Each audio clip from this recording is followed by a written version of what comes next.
Monday ఎండలో వికలాంగుల అవ్వ తాతల పెన్షన్లు సక్రమంగా ఇవ్వకుండా కక్షపూరితంగా వ్యవహరించిన చంద్రబాబు తీరును ప్రజలు క్షమించరని మాజీ ఉప ముఖ్యమంత్రి వైఎస్ఆర్ కాంగ్రెస్ పార్టీ జిల్లా అధ్యక్షులు ఆళ్ల నాని ఆవేదన చెందారు.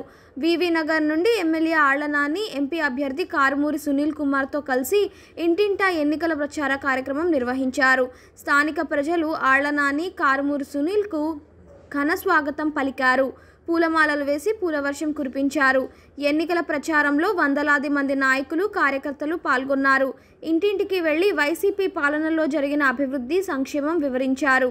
వచ్చే ఎన్నికల్లో ఆశీర్వదించి గెలిపించాలని ఆళ్ల నాని, కారుమూరి సునీల్ ప్రజలకు విజ్ఞప్తి చేశారు.